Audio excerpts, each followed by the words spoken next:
Right friends, welcome back to news analysis of third week. We are going to discuss two topics this week. One is the devaluation of currency by China.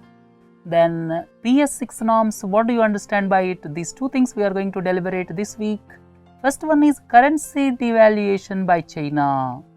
Before going into the detail and what are its after effects of currency devaluation, I would like to tell you few points about the different exchange rate mechanisms. There are three mechanisms, that is a fixed exchange rate system. Second one is a quasi floating exchange rate system. Third one is a floating exchange rate system. Let us look at the floating exchange rate system. Under floating exchange rate system, what will happen? Market forces will determine and governments will not intervene. If you take it for example, this is because of market forces. Today rupee is 68 rupees per dollar when there is a lot of demand from importers for dollar, because world trade is predominantly taking place in dollar currency. And if there is lot of demand from the importers and when capital flows out of the country, what will happen? The currency will depreciate, and when heavy capital is flowing into the country, then the currency will appreciate. So this depreciation, appreciation will take place because of market forces. There is no role of government. This is a floating exchange rate system, and governments, especially in emerging economies or developing countries like India, normally do not interfere, but sometimes they interfere. Reserve Bank of India may interfere when the currency is depreciating too much or when the currency is appreciating too much. Why Reserve Bank of India will intervene? The Reserve Bank of India will intervene because if the currency is depreciating quite fast, though the exporters will be benefited, but it will cause a lot of harm to the foreign currency borrowers. And if the currency is too much appreciating, then what will happen? Exporters will be hit badly. So because of these two reasons, when the currency is depreciating too much, when the currency is appreciating too much, then Reserve Bank of India will intervene. It will sell dollars in the open market. When currency is depreciating too much, it will purchase dollars from open market. When the currency is appreciating too much, so this interference as and when required will lead to quasi floating exchange rate system. Normally in our country also, the exchange rate system is floating. It is allowed to the market forces, but rarely Reserve Bank of India will intervene and purchase dollars and sell dollars, which you can say is example of quasi floating exchange rate system. So we have learnt about floating exchange rate system, which is basically market forces will determine. Second one is quasi floating exchange rate system. Market forces will determine, but the government or central bank will intervene as and when required. And fixed exchange rate system is government will fix the rate, no market forces mechanism. Today it is 68 rupees per dollar, and tomorrow government fixes the rate at 100 rupees per dollar. That is devaluation. And if tomorrow government fixes it 40 rupees per dollar, that is a revaluation. So devaluation, revaluation, these are the terms associated with the fixed exchange rate system, and government will fix the exchange rate. Market forces will not have any say. So bluntly speaking, if you want clear differentiation between these two, when it is deliberately done by the government, as in the case of China, that is devaluation, revaluation. If it is left to the market forces, that is depreciation, appreciation. But when government interferes as and when required, it is quasi-floating exchange rate system. This is about exchange rates. Under these circumstances, let us look at what China is doing since August 2015. China on August 11, 2015 devalued the currency two times by 1.9% and 1.6%. And subsequent to August also, reference rate of yuan is being set daily after taking into account previous day's close, movement of other currencies, demand and supply conditions in the foreign exchange market.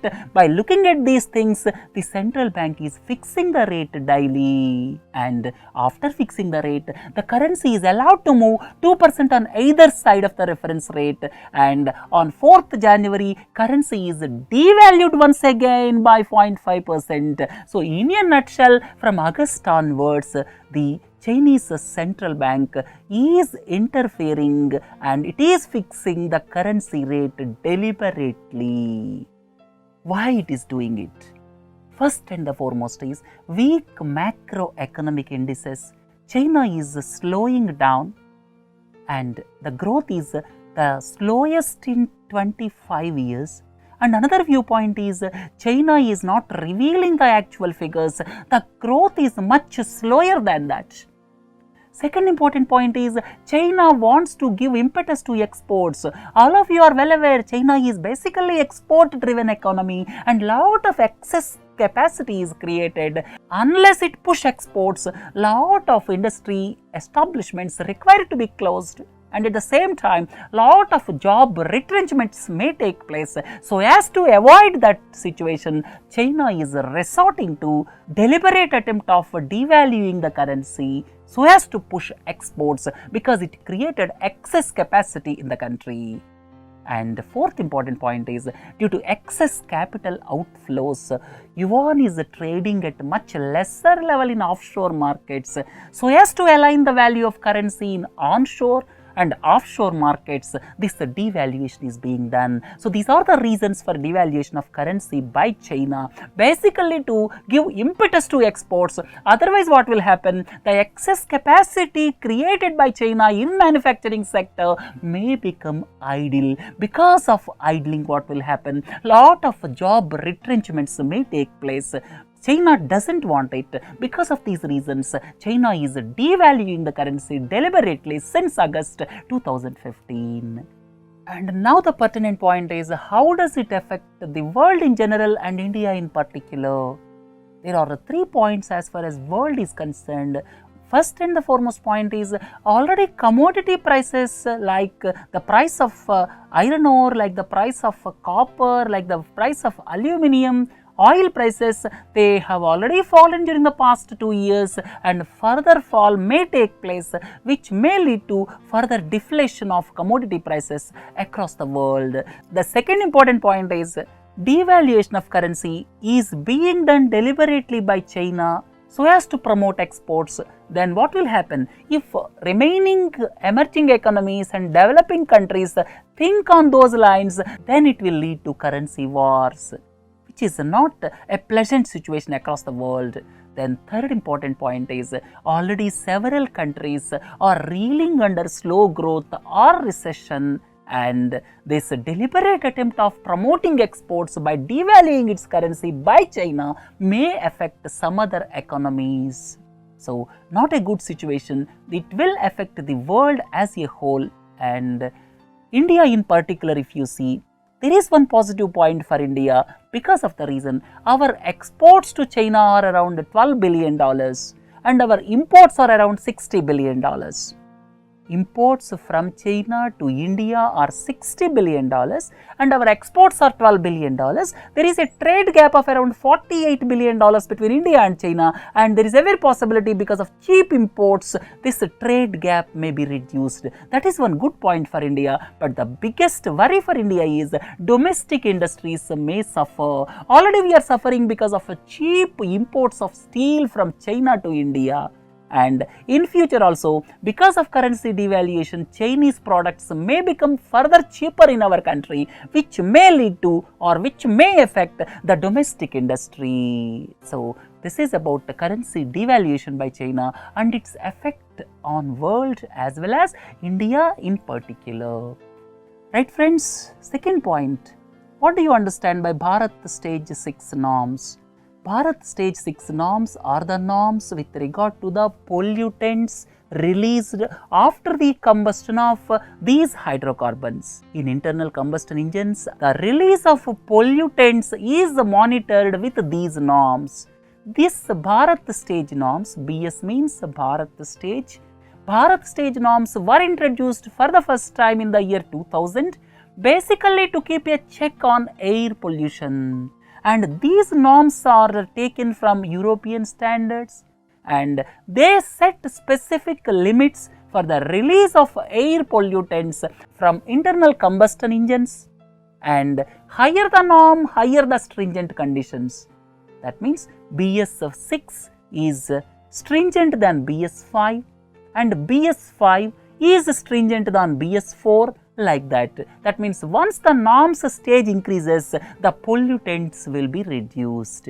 And at present, BS 4 standard fuel, this fuel diesel and petrol, BS 4 standard is being supplied to less than 1/4 of the country, 24% petrol and 16% diesel. That confirms to BS 4 as on date, and the remaining fuel supplied across the country pertain to BS 3 norms. As on date, BS 4 fuel is supplied in select cities across North India, and in overall perspective, 24% of petrol and 16% of diesel as on date confirmed to BS 4 norms, and remaining country is being supplied with BS 3 norms fuel only, and entire country will switch over to BS 4 norms by April 2017, and subsequently by directly switching over will be done to BS 6 by skipping BS 5.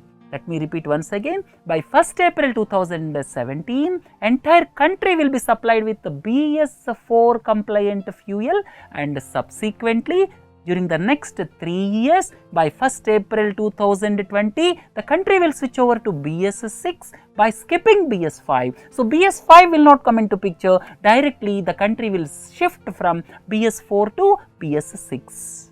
And there are two things to be ensured. One is fuel suppliers, that is fuel refineries have to upgrade their infrastructure so as to supply BS 6 norms fuel.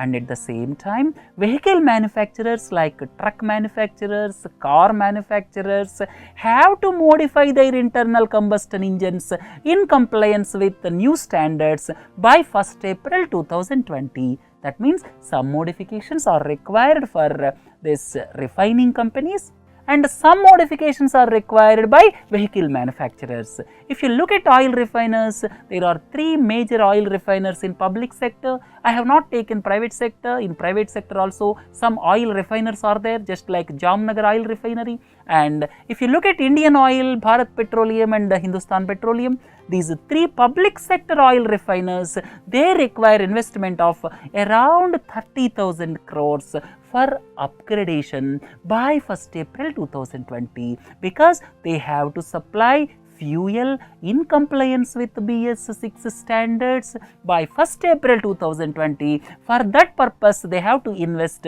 additionally rupees 30,000 crores. And at the same time, vehicle manufacturers require some modifications in their internal combustion engines.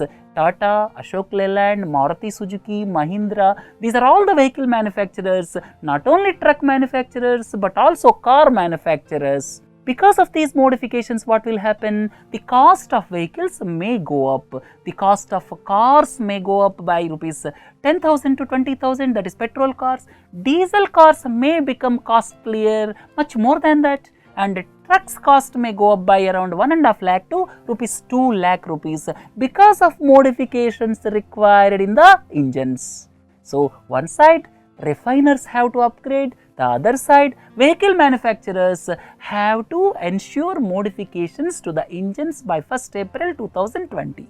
So, these are the changes. And finally, likely BS 6 norms, what are the pollutants likely to be released by burning petrol as well as diesel?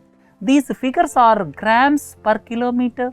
I have given the major pollutants: carbon monoxide, hydrocarbons, nitrogen oxides and particulate matter. So, in petrol emissions, by switching over from BS4 to BS6, there is reduction in nitrogen oxides from 0.08 grams to 0.06 grams per kilometer. And the second important point is, under BS6 norms, this particulate matter will be fixed at 0.005 grams per kilometer. And if you look at diesel emissions, there will be lot of change in the emissions when you burn diesel. Here, there will be reduction of nitrogen oxides from 0.25 grams to 0.06 grams. Then hydrocarbons and nitrogen oxides put together will be reduced from 0.3 grams per kilometer to 0.17 grams per kilometer. And particulate matter, there will be huge reduction in particulate matter from 0.025 to 0.005. These are the tentative figures I have taken from some news reports. And anyhow, the country will switch over to BS6 norms from 1st April 2020, and let us hope for the improvement in air quality from the year 2020. So, with this, let us conclude this week's news analysis. Please do join for other modules. Have a nice day. Thank you.